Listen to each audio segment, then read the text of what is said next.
రాయబడినది నెరవేరునట్లు దేవుడు మూలముగా ఆయన మనకు జ్ఞానమును నీతియు పరిశుద్ధతయు విమోచనమునాయను. చాలు, దేవునికి స్తోత్రం. హల్లెలూయా. మొదటి కొరింథీ పత్రిక 1వ అధ్యాయము 27, 28, 29 వచనాలలో 29వ వచనంలో రాయబడిన ఒక మాట, చక్కటి మాట చూడండి. బలవంతులైన వారిని సిగ్గుపరచుటకు లోకంలో బలహీనులైన వారిని దేవుడు ఏర్పరచుకొని ఉన్నాడు. బలవంతులైన వారిని సిగ్గుపరచడానికి దేవుడు లోకంలో ఉన్న బలహీనులను ఏర్పాటు చేసుకున్నాడు. అసలు నేను ఎందుకు దేవుడిని నమ్ముకున్నాను? నేను బలహీనుడను, నాకు చేత కాదు, నా వల్ల ఏమి కాదు, దేవుడు నన్ను ఎందుకు ఎన్నుకున్నాడు అని అనేక సందర్భాలలో ఈనాడు క్రైస్తవులు మనము దేవుని ప్రజలముగా కృంగిపోతూ ఉన్నాం, బాధపడుతూ ఉన్నాం. మిమ్మల్ని ఆ బాధ నుండి విడుదల చేయడానికే ప్రభు ఈరోజు ఈ వాక్యం ద్వారా మనతో మాట్లాడడానికి ప్రభు సిద్ధంగా ఉన్నాడు. దేవుని వాక్యం వినడానికి మీరందరూ సిద్ధమేనా? హల్లెలూయా. నెక్స్ట్ రెండో వాక్యాన్ని చదువుతారా? యోవేలు 3వ అధ్యాయం 10వ వచనం. యోవేలు గ్రంథము 3వ అధ్యాయము 10వ వచనం. ఈ కర్రలు చెడగొట్టి ఖడ్గములు చేయుడి, ఈ కోటకత్తులు చెడగొట్టి ఈటలు చేయుడి. బలహీనుడు నేను బలాఢ్యుడను అనుకునేవాడను. బలహీనుడు నేను బలాఢ్యుడను అని అనుకొనవలెను. ఈ మాట గమనిద్దాం ఒకసారి. ఇందాక చదివిన వాక్యంలో బలవంతులను సిగ్గుపరచడానికి దేవుడు లోకంలో బలహీనులైన వారిని ఎన్నుకొని ఉన్నాడు. రెండో వాక్యం చదివాము యోవేలు 3:10లో బలహీనుడు అనుకోవాలట, నేను బలాఢ్యుడను అని అనుకోవాలట. ఈరోజు దేవుని వాక్యము బలహీనులను బలపరిచే దేవుడు. ఈరోజు వాక్యాంశము బలహీనులను బలపరిచే దేవుడు. చెప్పండి మరొకసారి. బలహీనులను బలపరిచే దేవుడు, బలహీనులను బలపరిచే దేవుడు. బైబిల్లో ఒక నాయకుడు ఉన్నాడు, ఒక భక్తుడు ఉన్నాడు. ఆయన పేరు గిద్యోను. గిద్యోను చూడడానికి చాలా పుష్టిగా, చాలా బలంగా, చాలా కండలు తిరిగిన వీరుడిలాగా కనబడుతున్నాడు. కానీ అతనిలో భయం ఉన్నది. చూడడానికి మాత్రము చాలా ఎత్తు, పొడవు, చాలా కండలు తిరిగిన వీరుడిలాగా, సైనికుడిలాగా ఉన్నాడు. కానీ ఆయనలో భయం ఉన్నది. భయపడుతూ దాక్కొని ఉన్నాడు. ఆయన దాక్కొని ఉన్నప్పుడు ప్రభువు ఆయనను పిలిచాడు. హల్లెలూయా. దేవుడు ఆయనను పిలిచాడు. న్యాయాధిపతుల గ్రంథము 6వ అధ్యాయం 12వ వచనం నుండి మీరు కనుక చూడగలిగితే, దేవుని దూత వచ్చి గిద్యోను పరాక్రమము గల బలాఢ్యుడా, యెహోవా నీకు తోడై ఉన్నాడు అని దేవుని దూత చెప్పినప్పుడు అప్పుడు గిద్యోను ప్రత్యుత్తరం ఇచ్చాడు. దేవుడు మాకు తోడై ఉంటే ఈ కష్టం మాకెందుకు వస్తుంది? దేవుడు మాకు తోడై ఉంటే ఈ బాధ మాకెందుకు వస్తుంది? దేవుడు మాకు తోడై ఉంటే ఈ కరువు మాకెందుకు వస్తుంది? దేవుడు మాకు తోడై ఉంటే ఈ ప్రాణ భయం ఎందుకు మాకు వస్తుంది అని దేవుని దూతకు సమాధానం చెప్పాడు. ఇక్కడ కూర్చున్న మీలో లేదా ఈ మాటలు ఈ వాక్యం వింటున్న వారిలో నిజంగా ఈ ప్రశ్న ఉన్నదా? ఎంతమందికి ఉంది? దేవుడే నాకు తోడై ఉంటే నాకెందుకు ఈ కష్టాలు అనే ప్రశ్న ఎంతమందికి ఉన్నది? ఇప్పుడు లేదు, అప్పుడు ఉన్నది, ఇప్పుడు లేదు. Very good. ఇప్పుడు ఎవరికి లేదా? దేవుడు నాకు తోడుగా ఉంటే నాకెందుకు ఈ కష్టాలు, నాకెందుకు ఈ కరువు, నాకెందుకు ఈ ఆర్థిక సమస్యలు, నాకెందుకు ఈ బలహీనత, నాకెందుకు ఈ జీవితము? గిద్యోను అంటున్నాడు దేవునితో. అందుకు దేవుడు మాట్లాడుతున్నాడు. బలహీనత రావడానికి, కష్టం రావడానికి, దుఃఖం రావడానికి, వేదన రావడానికి కారణము అక్కడ మీరు న్యాయాధిపతుల గ్రంథం 6వ అధ్యాయంలో చూస్తే మొదటి వచనంలో ఉంది ఆ మాట. ఉన్నారా? న్యాయాధిపతుల గ్రంథం. యెహోవా 7 ఏళ్లు వారిని మిద్యానీయులు పట్టణించింది. మిద్యానీయులు చేయి ఇశ్రాయేలు మీద ఇచ్చాయని కనుక వారు మిద్యానీయులు ఎదుట నిలవలేక కొండలలో. ఓకే, చాలు. 10వ వచనం కూడా, మీరు అమోరీయుల దేశమున నివసించుచున్నారు, వారి దేవతలకు భయపడకూడి అని మీతో చెప్పి తిని కానీ మీరు నా మాట వినకపోతారు. ఇక్కడ ఎందుకు దేవుడు ప్రజలను కష్టానికి అప్పగిస్తాడు? ఎందుకు ప్రజలు శ్రమలో ఉండగా దేవుడు చూస్తూ ఊరుకుంటాడు? ఈ ప్రశ్న నువ్వు ఇప్పుడు చేయెత్తినా ఎత్తకున్నా నీ లోపల ఉండి ఉంటుంది ఏదో ఒక సందర్భంలో. ఎందుకు నాకు ఈ బాధ? నేను దేవుడిని నమ్మాను కదా. ఎందుకు నాకు ఈ కష్టం? నేను దేవుడిని నమ్ముకున్నాను కదా. ఎందుకు నాకు ఈ దుఃఖం? ఎందుకు నాకు ఈ ఆర్థిక ఇబ్బందులు? ఎందుకు నేను ఇంత బలహీనంగా ఉంటున్నాను? ఎందుకు నేను బలం లేని వాడిగా ఉంటున్నాను? ఎందుకు నేను చాతగాని వాడిలాగా, సంవత్సరం వాడిలాగా నేను ఎందుకు ఉంటున్నానని ఎన్నో సందర్భాలలో మీ జీవితంలో మీరు అనుకొని ఉండొచ్చు. దేవుని వాక్యం చెప్తుంది మన దోషమేనట. మనకు వచ్చే శ్రమలకు, సమస్యల కారణం మన దోషము. దేవుని వాక్యం చెప్తుంది 6వ అధ్యాయంలో యెహోవా దృష్టికి దోషులయ్యారట. దేవుని దృష్టికి దోషులుగా ఉన్నందువల్ల శ్రమలు వస్తున్నాయి, కష్టం వస్తుంది, కన్నీరు వస్తుంది, వేదన, దుఃఖము, ఆర్థిక సమస్యలు ఏడ మొదలుపెట్టినా అక్కడ నీకు ఏ జయము రాదు. ఎందుకో తెలుసా? దేవుని దృష్టికి మనము దోషులుగా ఉన్నాం కాబట్టి. దోషం పోవాలంటే, పాపం పోవాలంటే మరలా యేసు రక్తం దగ్గరికి రావాలి, పాపం ఒప్పుకోవాలి, కనికరం పొందాలి, రక్షించబడాలి. హల్లెలూయా. 10వ వచనం చెప్తుంది ఎందుకు ఈ శ్రమ నాకు, ఎందుకు నేను అనుకున్న పనుల్లో నాకు జయం దొరకట్లేదు అని అంటే దేవుని వాక్యం చెప్తుంది అన్యుల విగ్రహములను మీరు ప్రేమిస్తున్నారు, నా మాట వినట్లేదు. దేవుని మాటకు అవిధేయత చూపించి విగ్రహాన్ని ప్రేమిస్తున్నారు, విగ్రహాన్ని చూసి భయపడుతున్నారు, విగ్రహానికి సాగిల పడుతున్నారు. డైరెక్ట్ గానో ఇండైరెక్ట్ గానో విగ్రహంతో పొత్తు మీకున్నది కాబట్టి పరిస్థితులు ఇట్లా ఉన్నాయి. పరిస్థితులు జీవితంలో ఓడిపోయే స్థితిగతులు ఎదురవుతున్నాయి. గిద్యోను మాట్లాడుతున్నాడు, దేవుడే కనుక నాకు తోడై ఉంటే ఇదంతా మాకెందుకు జరుగుతుందంటే దేవుడిని ఎక్స్ప్లెనేషన్ ఇంత ఉన్నది. న్యాయాధిపతులు 6వ అధ్యాయం 1వ వచనము, న్యాయాధిపతులు 6వ అధ్యాయం 10వ వచనంలో చూస్తే మరలా గిద్యోను అంటున్నాడు, తన పాపం ఒప్పుకున్నాడు. అవును ప్రభువా, ఆయన పాపం ఒప్పుకున్నాడు. ఏం ఒప్పుకున్నాడు తెలుసా? ఆయన గిద్యోను అంటున్నాడు 15వ వచనంలో, నా కుటుంబం ఎన్నిక లేనిదే కదా, నా కుటుంబంలో నేను కనిష్ఠుడిని కదా, నా కుటుంబము సమాజంలో ఎన్నికలేని కుటుంబము, నా కుటుంబంలో నేను ఏ పేరు మర్యాద గౌరవం లేని వ్యక్తిని. ఒకసారి గమనించండి. మీ కుటుంబము అంత బలంగా లేదు అనుకొని, నాకంత బలగం లేదనుకొని, నాకంత బంధుజనం లేదనుకొని, నన్ను సపోర్ట్ చేసేవారు లేరు అనుకొని, నన్ను ఆదుకునేవారు లేరు అనుకొని ఎన్నోసార్లు కృంగిపోయి ఉంటుంటారు. క్రైస్తవులకే చెప్తున్నాను ఈ వాక్యం, అన్యజనుల కాదు. అనేక సార్లు అనుకుంటూ ఉంటారు నాకు బలగం లేదు, నాకు బలం లేదు. కానీ గిద్యోను అంటున్నాడు నా కుటుంబం ఎన్నిక లేనిది, నా కుటుంబంలో నేను చిన్నవాడను, తక్కువ వాడను, అసలు నన్ను ఎవడు పట్టించుకోడు అంటున్నా.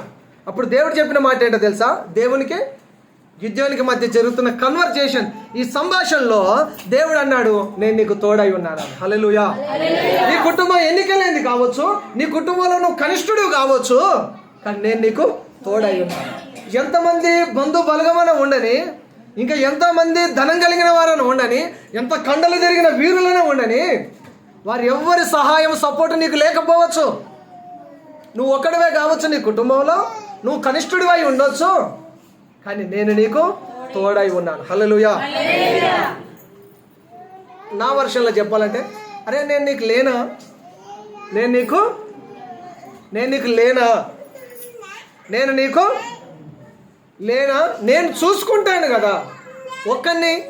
నాకు బలం లేదు, నాకు జ్ఞానం లేదు, డబ్బు లేదని ఎందుకు కృంగిపోతావు, ఎందుకు బాధపడిపోతావు? నేనున్నాను కదా, నేను చూసుకుంటాను. Hallelujah. I will fight for you అని ప్రభు మాట్లాడుతూ ఉన్నారు. నీ పక్షాన యుద్ధం చేసేది నేను, నువ్వు ఊరక నిలుచుండి కన్నులారా చూడు. నిర్గమకాండం 14:14 ప్రకారంగా నేను నీ పక్షాన యుద్ధం చేస్తాను, నేను నీ పక్షాన పోరాటం చేస్తాను, నేను నీకున్నాను, నేను చూసుకుంటాను. నాకు బలం లేదు, నాకు శక్తి లేదు, నా కుటుంబానికి ఎన్నిక లేదు. ఇవన్నీ అల్ప విశ్వాసాలు మాట్లాడకూడదు. గిద్యోను, అల్ప విశ్వాసం మాటలు మాట్లాడకు, నేను నీకు తోడై ఉన్నా. ఇక్కడ కూర్చున్న మీరు ఇక్కడ కూర్చున్న వారిలో నువ్వు ఒంటరిగా ఫీల్ అయినట్లయితే, నాకు బలం లేదని నువ్వు బాధపడుతున్నట్లయితే, నా దగ్గర డబ్బు లేదు అని నువ్వు బాధపడుతున్నట్లయితే, నా పక్షాన మంది మార్బలం లేదు అని నువ్వు బాధపడుతున్నట్లయితే, దేవుడు గిద్యోనుతో చెప్పిన మాట నీతో చెప్తున్నా, నేను నీకు తోడై ఉన్నాను, నేను నీకు లేనా, నేను చూసుకుంటాను. I will fight for you అని ప్రభు మాట్లాడుతున్నాను. నీ పక్షమున యుద్ధం చేసేది నేనే. దేవుడు నీ పక్షాన ఉండగా ఎన్ని మందలున్నా, ఎన్ని నోట్ల కట్టలున్నా ఏది కూడా సాటి రానే రాదు. కారణం ఏంటంటే వీటన్నిటిని సృష్టించిన దేవుడు నీ పక్షాన ఉన్నాడు కాబట్టి నీకంటే బలవంతుడు, నీకంటే జ్ఞానవంతుడు, నీకంటే శక్తివంతుడు ఈ లోకంలో ఎవరు కూడా లేనే లేరు. హల్లెలూయా, దేవునికి స్తోత్రం. నెక్స్ట్ విషయంలోనికి మనం వెళ్తే, బలహీనులను బలపరిచే దేవుడే మన బలం. మన బలం ఏంటి? పిల్లలకు బలం కొరకు ఈ సిరప్ ఆ సిరప్ ఈ టానిక్ ఆ టానిక్ అని ఇదని అదని బూస్ట్ అని ఇదని అదని రకరకాల వాడుతూ ఉంటుంటారు. పెద్దవాళ్ళు కూడా రక్తం తక్కువ ఉంటే బలం వస్తువులు, బలం టాబ్లెట్లు ఇస్తారు. మధ్యాహ్నం తిన్నాక వేసుకో అంటారు. బలం టాబ్లెట్లు రకరకాలుగా ఉన్నాయి. కానీ క్రైస్తవుడి బలం ఏంటి అంటే దేవుడే మన బలం. హల్లెలూయా, దేవుడే మన బలము. కీర్తన 18వ కీర్తన 1వ వచనంలో దేవుని వాక్యం ఈ విధంగా సెలవిస్తుంది. దావీదు మాట్లాడుతున్నాడు, యెహోవా నా బలమా నేను నిన్ను ప్రేమించుచున్నాను. యెహోవా నా బలమా నేను నిన్ను. మన బలం ఎవరు? దేవుడే మన బలం. దేవుడు తప్ప మన బలం ఏది లేదు. ఈ లోకంలో అన్ని బలహీనపరిచేవే ఉన్నాయి. క్రైస్తవుని అడుగడుగున బలహీనపరిచేవే ఉన్నాయి. కానీ నిన్ను బలపరిచేది దేవుడు మాత్రమే. హల్లెలూయా. నిన్ననో మొన్ననో ఒక అమ్మాయి సాక్ష్యం చెప్పింది. ఒక క్రికెటర్ సాక్ష్యం చెప్పింది. ఆమె, నేను 100 రన్నులు కొట్టాను, నా దగ్గరికి అసలు బలం లేదు, బలహీనం అయిపోయాను. అప్పుడు నేను ఒకసారి కళ్ళు మూసుకొని దేవుని గుర్తు చేసుకున్నాను. యేసుప్రభుని నమ్ముకున్నాను కాబట్టి యేసుప్రభుని గుర్తు చేసుకున్నాను. ఆయన నాకు ఒక వాక్యాన్ని గుర్తు చేశాడు, నీతో పాటు నీ పక్షమున యుద్ధం చేయవాడని నేనే, భయపడకు ముందుకు వెళ్ళిపో అని దేవుడు చెప్పాడు. ఆ మాట, ఆ వాక్యము ఆమె చెవిలో ప్రభువు చెప్పగానే ఆమెకు బలం వచ్చేసి ఈ 100 నుంచి ఇంకా 127 128 రన్నులు కొట్టిందా. మ్యాచ్నే విన్ చేసేసింది, దేశాన్ని గెలిపించేసింది, భారతదేశాన్ని గెలిపించేసింది. ఆమె చెప్పిన మాట ఏంటంటే, నా దేవుడు నా బలం అన్నది. హల్లెలూయా, నా దేవుడే నా బలం. దేవుడే బలం. మన బలం ఎవరు? ఆమె ఒక క్రికెటర్ కాబట్టి ఆమె బలం ఎవరు? దేవుడు. నువ్వు ఒక జాబరు, నీ బలం ఎవరు? దేవుడే. మీరు ఒక బిజినెస్ మ్యాన్, దేవుడే మీకు బలమై ఉండాలి.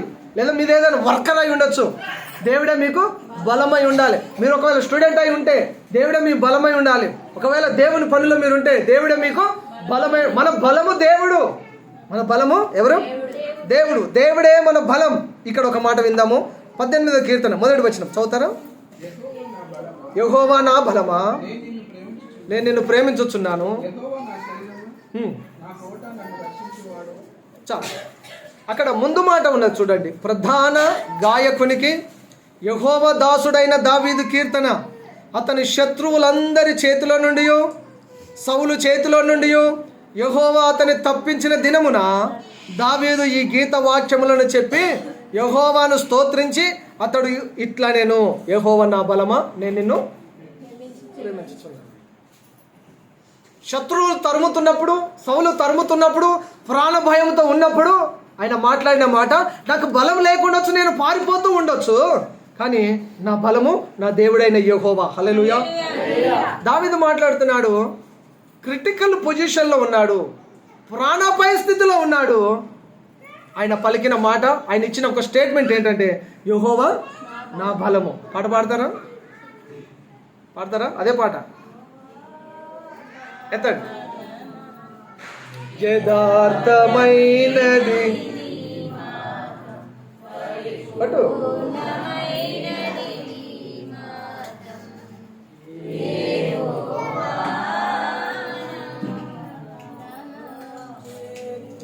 నా శత్రువులు నన్ను చుట్టినను, నరకము అరికాటినను. నా శత్రువులు నన్ను చుట్టినను, నరకము పాశము అరికాటినను. మరణవలే భక్తిహీనులు పోలిన, మరణవలే భక్తిహీనులు పోలిన పగల దేవా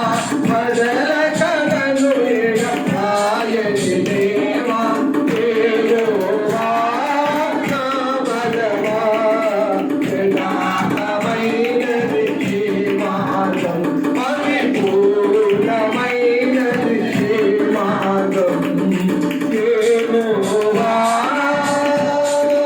యెహోవా జీవము గల దేవా బహునా స్తుతులకు అర్హుడ నీవు యెహోవా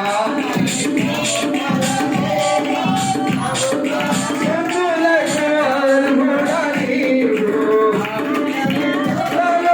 ధన్యత చూపుచు అన్యజనులలో ధన్యత చూపుచు హల్లెలూయా స్తుతి గానము చేసేక హల్లెలూయా స్తుతి గానము చేసేక యెహోవా నా బలమా యథార్థమైనది నీ మార్గం పరిపూర్ణమైనది నీ మార్గం యెహోవా హల్లెలూయా. రిఫ్రెష్ అయ్యారా? దావీదు పలికిన మాట, యెహోవా నా బలమా నేను నిన్ను ప్రేమించుచున్నాను, నేను నిన్ను ప్రేమించుచున్నాను. నెక్స్ట్ విషయంలోనికి వెళ్తే విశ్వాసమందు బలహీనులుగా కాకూడదట. క్రైస్తవుడు ఎక్కడ బలహీనుడు కాకూడదు? విశ్వాసంలో బలహీనుడు కాకూడదు. మొదటిది బలహీనులను బలపరిచే దేవుడు, రెండవది దేవుడే మన బలము, మూడవది విశ్వాసమందు బలహీనులుగా కాకూడదట. విశ్వాసమందు బలహీనులు కాకూడదు. రోమపత్రిక 4వ అధ్యాయం 19వ వచనం ఒకసారి చదువుతారా? రోమిలోకి రాసిన పత్రిక 4వ అధ్యాయం 19వ వచనం.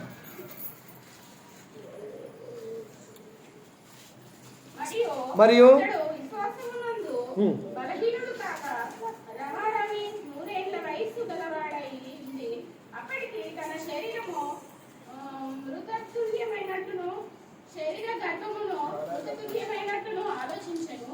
కానీ అవి శ్వాసము వలన దేవుని వాగ్దానమును గూర్చి సందేహింపక దేవుని మహిమపరిచి ఆయన వాగ్దానమును చేసిన దానిని నెరవేర్చుటకు సమర్థుడని రూఢిగా విశ్వసించి విశ్వాసము వలన బలమునందెను. చాలు, విశ్వాసం వలన బలము పొందాడు. ఆయన విశ్వాసంలో బలహీనుడు కాలేదు. నాకు 100 సంవత్సరాలు వచ్చాయి, నా భార్య ముసలిది అయ్యింది, నాకు పిల్లల్ని ఇస్తానని దేవుడు అన్నాడు, నాకైతే నమ్మకం లేదు అని ఆయన అల్ప విశ్వాస మాటలు పలకలేదు. విశ్వాసంలో బలహీనుడు కాలేదు. నా దేవుడు చేయగలడు. హల్లెలూయా. ఆయన నమ్మాడండి, మరి ఆయన సంగతి ఓకే. మనం నమ్ముతున్నామా? నా దేవుడు నా జీవితంలో చేయగలడని నమ్ముతున్నామా? విశ్వాసం, అట్లాంటి విశ్వాసం ఉందా? 100 సంవత్సరాలకైనా నమ్మాడు, 30 ఏళ్ళకి నమ్మలేకపోతున్నాం. ఆయన 100 సంవత్సరాల్లో దేవుడు అద్భుతం చేయగలడని నమ్మాడు, 40 సంవత్సరాలు నమ్మలేకపోతున్నారు, 70 సంవత్సరాలు నమ్మలేకపోతున్నారు. ఆయన 100 సంవత్సరాలు నమ్మాడు, నా దేవుడు చేయగలడు అని. విశ్వాసం అందు బలహీనుడు కాక ఆ విశ్వాసం ద్వారా బలంని పొందుకున్నాడు అబ్రహాము. 100 సంవత్సరాల వయసులో కూడా విశ్వాసాన్ని కోల్పోలేడు. విశ్వాసంలో బలహీనుడు కాక మరింత బలవంతుడిగా మారాడు అబ్రహాం. అసలు బలహీనత అనేది డబ్బు లేకపోవడం బలహీనత కాదు. జ్ఞానం లేని వారే అసలైన బలహీనులు, దేవుడు లేని వారు అసలైన బలహీనులు. పరిస్థితులు మనల్ని బలహీనులు చేస్తాయి, కానీ విశ్వాసం మనల్ని బలవంతులుగా చేస్తుంది. అల్ప విశ్వాసం మాటలు మనల్ని బలహీనపరుస్తాయి, విశ్వాసం మాటలు మనకు మరింత బలాన్ని ఇస్తాయి. కాబట్టి విశ్వాసమందు బలవంతులుగా ఉందాము. హల్లెలూయా. విశ్వాసమందు బలవంతులుగా ఉందాం. నెక్స్ట్ చివరిది, ఆత్మీయంగా బలహీనులు కాకూడదు. ఆత్మీయంగా, ఇందాకనేమో విశ్వాసమందు బలహీనులు కాకూడదు, ఇప్పుడు ఆత్మీయంగా బలహీనులము కాకూడదు. శారీరకంగా బలహీనంగా ఉండొచ్చు, కానీ ఆత్మీయంగా బలవంతులుగానే ఉండాలి, బలహీనులుగా ఉండకూడదు. ఆత్మీయంగా బలహీన పడిపోతే అంతా అయిపోతుంది. అందుకనే యోహాను సువార్త 6వ అధ్యాయం 63వ వచనంలో ఆత్మయే జీవింపచేయుచున్నది, కానీ శరీరం కేవలము నిష్ప్రయోజనం. శరీరము నిష్ప్రయోజనం, ఆత్మయే జీవింపచేయుచుంది. ఆత్మానుసారులు ఆత్మీయ విషయాల మీద మనసు పెడతారు, శరీరానుసారులు శరీర విషయాల మీద మనసు పెడతారు. శరీరానుసారమైన మనసు మరణము, ఆత్మానుసారమైన మనసు జీవము, సమాధానము, ప్రభువులో పరిశుద్ధాత్మ యందలి ఆనందమై ఉన్నది. ఆత్మీయకంగా బలంగా మారాలి మనం. ఆత్మీయకంగా మనము బలహీనులము కాకూడదు. ఫిలిప్పీ పత్రిక 4:13 ఒక అద్భుతమైన మాట ఉంది. అపోస్తలుడైన పౌలు అంటాడు, నన్ను బలపరచువాని యందు నేను సమస్తమును చేయగలను. నా దేవుడు నన్ను బలపరిస్తే నేను ఏదైనా చేయగలను. నా దేవుడు కనుక నన్ను బలపరచకపోతే నా వల్ల ఏమీ కాదు. దేవుడు నిన్ను బలపరిస్తే, దేవుడు నిన్ను నిలబెడితే, దేవుడు నీకు నోటికి మాటను అందిస్తే, దేవుడు నీకు అవకాశాలను ఇస్తే, దేవుడు నీకు ఆరోగ్యాన్ని ఇస్తే, దేవుడు నీకు ఆయుష్ని ఇస్తే, దేవుడు నీకు డబ్బునిస్తే నువ్వు ఎంత దూరమన్నా వెళ్ళగలవు. గొప్ప కార్యములు ప్రభువు కొరకు చేయగలుగుతావు. అందుకనే ఆయన చెప్పాడు, నన్ను బలపరచువాని యందు నేను సమస్తమును చేయగలను. మనుషులకు అసాధ్యము. మనుషుల మీద ఆధారపడితే కొన్నిసార్లు నష్టపోతాము, భంగపడిపోతాం. కానీ భూమిని ఆకాశాలను సృష్టించిన నిన్ను నన్ను భూమిని ప్రతి మానవుని సృష్టించిన దేవుని మీద ఆధారపడితే ఆయన నడిపిస్తాడు, ఆయన జయాన్ని ఇస్తాడు. ఆయన మీద డిపెండ్ అవ్వాలి. మనం దేవుని మీద మనము ఆధారపడగలగాలి. నన్ను బలపరచువాని అందు నేను సమస్తమును చేయగలను. 2 కొరింథీ పత్రిక 12:9 అందరికీ నోటెడ్ అయిన ఒక మాట, నా కృప నీకు చాలును, నా కృప నీకు చాలును. ఎన్నో సమస్యలు ఉన్నాయి, ఎన్నో బలహీనతలు ఉన్నాయి, నా శరీరంలో ముళ్ళు ఉంది అని పౌలు గారు అంటే, ప్రభువా నేను బలహీనుడినయ్యా అని పౌలు గారు అంటే, నా వల్ల ఏ పని జరగట్లేదు, నా వల్ల కాదిక, నేను చాలా బలహీనుడిని అని చెప్పినప్పుడు దేవుడు మాట్లాడిన మాట, నా కృప నీకు చాలును, నీ బలహీనత యందు నా శక్తి పరిపూర్ణమవుతుంది. నువ్వు ఎప్పుడు బలహీనంగా ఉంటావు అప్పుడే నేను బలపరుస్తాను, చాలా ఇక అన్నాడు దేవుడు. హల్లెలూయా. బలహీనంగా ఉన్నప్పుడు కృంగిపోకూడదు. నెగిటివ్గా మాట్లాడతారు, నెగిటివ్గా ఆలోచన చేస్తారు, నెగిటివ్గా థింక్ చేస్తూ ఉంటుంటారు బలహీనంగా ఉన్నప్పుడు. అందుకనే దేవుని వాక్యం చెప్తుంది సామెతల్లో, శ్రమ దినమున నీవు కృంగిన ఎడల చేతగాని వాడవు అవుతావు అని. బలహీనంగా ఉన్నప్పుడు నా పని అయిపోయింది అనుకోకూడదు, నా పని అయిపోయింది అని అనుకోకూడదు. మొన్న యాక్సిడెంట్ కాగానే అయిపోయింది ఆ పని అనుకున్నాను. ఆ చిన్నదానికే నా పని అయిపోయింది అనుకున్నా, నడుము విరిగిపోయిందేమో అనుకున్నా, కాలు మొత్తం అయిపోయిందేమో అనుకున్నా, అసలు నేను లేవగలుగుతానా నడవగలుగుతానా అర్థం కాలేదు. ఒక 3 days ఇక్కడొకరు నన్ను లేపడం వల్ల నాకు ఇంకా కాన్ఫిడెంట్ పోయింది, ఇంకొంచెం కృంగిపోయాను, ఇంకొంచెం బలహీన పడిపోయాను. నాకు నేనుగా లేవలేనప్పుడు నేను వేస్ట్గా నా పని అయిపోయింది అనుకున్నాను. ఇతరులు 2 వచ్చి లేపితేనే నేను లేవగలిగినప్పుడు నేను నా వల్ల ఏంటి అసలు అనుకున్నాను. కానీ చాలా క్విక్గా, చాలా త్వరగా ప్రభువు నన్ను స్వస్థపరిచి రికవర్ చేశాడు. కారణం ఏంటంటే నా సంఘం ప్రార్థన చేసింది. హల్లెలూయా. నా సంఘస్థులు ప్రార్థన చేశారు, నా కొరకు ఏడ్చి ప్రార్థన చేశారు, నా కొరకు కన్నీరు విడిచారు. అయ్యో మా సేవకుని బాగు చేయి ప్రభు అని ఏడ్చి ప్రార్థించిన సంఘం నాకు ఉంది. నిజంగా నేను ధన్యుణ్ణి. హల్లెలూయా. అటువంటి క్రైస్తవ బిడ్డలు నా కొరకు దేవుడిచ్చాడు. మిమ్మల్ని బట్టి నిజంగా నాకు హ్యాపీగా ఉంది. కొన్నిసార్లు కొంతమంది అంటుంటారు, నెగిటివ్గా మాట్లాడుతుంటారు, నువ్వు పడితే నాకేంది, నువ్వు కింద పడితే నాకేంది, ఇట్లా మాట్లాడే వాళ్ళు కూడా ఉన్నారు, మాట్లాడిన వాళ్ళు కూడా ఉన్నారు. ఇప్పుడు 2 ఊర్లలో మన సంఘాలు ఉన్నాయి కదా, 2 సంఘాలు, రకరకాల మనుషులు ఉంటారు, రకరకాల మనస్తత్వాలు కలిగిన వారు ఉంటారు. నేను అర్థం చేసుకోగలను. వివిధ రకరకాల మెంటాలిటీ కలిగిన వారు ఉంటారు. ఒక ఇంట్లో 4 అన్నదమ్ములు ఉంటేనే 4కి 4 బుద్ధులు ఉంటాయి. మరి సంఘంలోకి 20 మంది 30 మంది ఉంటే ఒక 20 కుటుంబాల నుంచి వస్తే ఒక్కొక్కరికి ఒక్కొక్క రకమైన మైండ్ సెట్. మరి పాస్టర్ గారికి కష్టమా కాదండి? పాస్టర్ గారికి కష్టమా కాదా? ఇంట్లో ఉన్న 4 చిన్నోడితో బాధ, నడుపుడితో బాధ, పెద్దోడితో బాధ, కూతురుతో బాధ, అల్లుడితో బాధ, కుమార్తెతో బాధ, కోడలతో బాధ, రకరకాల బాధలు మీకు ఉంటాయి. వీళ్ళందరూ చర్చికి వస్తారు. మరి పాస్టర్కి ఇంకేం తలపోట్లు ఉండాలి చెప్పండి? ఎన్ని తలపోట్లు ఉండాలి? అయినా కూడా నేను మిమ్మల్ని అర్థం చేసుకుంటాను, మీరు నన్ను అర్థం చేసుకోరు చాలాసార్లు. నువ్వు పడితే మాకేంది, ఆయన పడితే ఇప్పుడు పోయి చూసి రావాలా, నాకు చూడాలనిపిస్తలేదు. ఇప్పుడు ఎవరు చూడమన్నారు నేను? ఇట్లా రకరకాల మాటలు మాట్లాడేవారు. ఇది ఈ నోట ఆ నోట, చివరికి మళ్ళీ ఎక్కడి దాకా వస్తుంది అంటే నా దాకా వస్తుంది అది, అమ్మ నా వరకు వస్తుంది. అది వచ్చినప్పుడు నేను కొంచెం కృంగిపోతాను, నేను కొంచెం బలహీన పడిపోతాను. సరే నా బిడ్డలే కదలే అనుకుంటాను. హల్లెలూయా.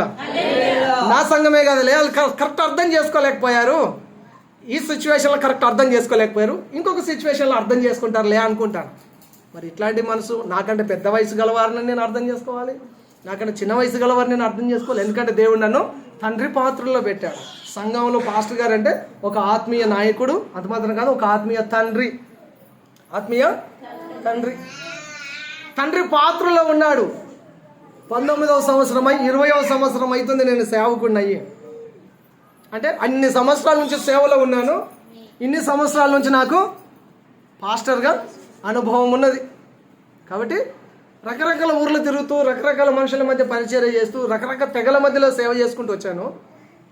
ఇప్పుడు చాలా విషయాలు అర్థమైపోయాయి. చాలా మందిని అర్థం చేసుకోవడానికి దేవుడు ఆ కృపనిచ్చాడు. దేవునికి స్తోత్రం, హల్లెలూయా. బలహీనతలో నా కృప నీకు చాలు అన్నాడు. నువ్వెప్పుడు బలహీనుడవో అప్పుడే నేను బలపరుస్తాను అన్నాడు. చదువుతారా? చదివితే కూడా ఒక మంచిదే ఆ మాట. 2 కొరింథీ 12:9 నుంచి. అందుకు నా కృప నీకు చాలును, బలహీనత యందు నా శక్తి పరిపూర్ణమగుచున్నదని ఆయన నాతో చెప్పెను. కాగా క్రీస్తు శక్తి నా మీద నిలిచి ఉండు నిమిత్తము విశేషముగా నా బలహీనతలే అందే బహు సంతోషముగా అతిశయపడుదును. నేనెప్పుడు బలహీనుడనో అప్పుడే బలవంతుడను గనక క్రీస్తు నిమిత్తము నాకు కలిగిన బలహీనతలలోనూ, నిందలలోనూ, ఇబ్బందులలోనూ, హింసలలోనూ, ఉపద్రవములలోనూ నేను సంతోషిస్తున్నాను. నిజమైన క్రైస్తవుడు వీటన్నిటిలో హ్యాపీగా ఉంటాడట. ఇటువంటి కలిగినప్పుడు ఒక నిజమైన క్రైస్తవుడు హ్యాపీగా ఉంటాడట. ఈ విషయం తెలుసు కదా ఆయనకు. నేను ఎప్పుడు బలహీనుడు అప్పుడు ప్రభు నన్ను బలపరుస్తానన్నాడు. నేను బలహీనంగా ఉన్నప్పుడు నా కృప నీకు చాలునని ప్రభు చెప్పాడు కదా. ఆ కృప ఉంటే చాలు, ఆ కృప ఉంటే చాలు. అందుకనే తిమోతికి చెప్తాడు అపోస్తలుడైన పౌలు, 2 తిమోతి 2వ అధ్యాయం 1వ వచనం. తిమోతితో మాట్లాడిన ఆ మాట చదవండి ఒకసారి. చివరి మాట చదవండి, చివరి వాక్యం. 2 తిమోతి 2:1. నా కుమారుడా, క్రీస్తు యేసునందున్న కృపచేత బలవంతుడవు కమ్ము. హల్లెలూయా. నా కుమారుడా, క్రీస్తు యేసునందున్న కృపచేత బలవంతుడవు కమ్ము. నిన్ను బలపరిచేది ఆ కృపే, నన్ను బలపరిచేది ఆ కృపే. ఆ కృపచేతనే మనం బలవంతులం అవుతాం. కృపచేతనే బలవంతులం అవుతాం. ఈ బలం ఎలా వస్తుంది? ఈ ఆత్మీయ బలం ఎలా వస్తుంది? శరీర బలం అంటే పోగానే మటనో చికెనో ఇంకేదో ఇప్పుడు వెళ్ళగానే తింటారు కదా, చాలా బలం వచ్చేస్తారు. పొద్దున తినేసి వచ్చి ఉంటారు కదా, టిఫిన్ చేసి వస్తారు కదా, బలం వస్తుంది. శరీర తిండి, శరీర బలం అటు పక్కన పెట్టండి. ఇప్పుడు ఆత్మీయంగా బలం ఎలా వస్తుంది? ఫస్ట్ ఇక్కడ రాయబడిన మాట, క్రీస్తునందున్న కృప చేత బలం వస్తుంది. కృప ద్వారా బలం వస్తుంది. 1, పరిశుద్ధాత్మ శక్తి ద్వారా బలం వస్తుంది. 2, వాక్యము ద్వారా బలం వస్తుంది. అది 3, ప్రార్థన ద్వారా బలం వస్తుంది. అది 4, పునరుత్థాన శక్తి ద్వారా బలం వస్తుంది. ఇది 5. ఆత్మీయంగా ఎలా బలం వస్తుందంటే ఈ 5 విషయాల ద్వారా ఆత్మీయంగా మనము బలం పొందుతాం. ఆత్మీయంగా మనం బలాన్ని పొందుతాము.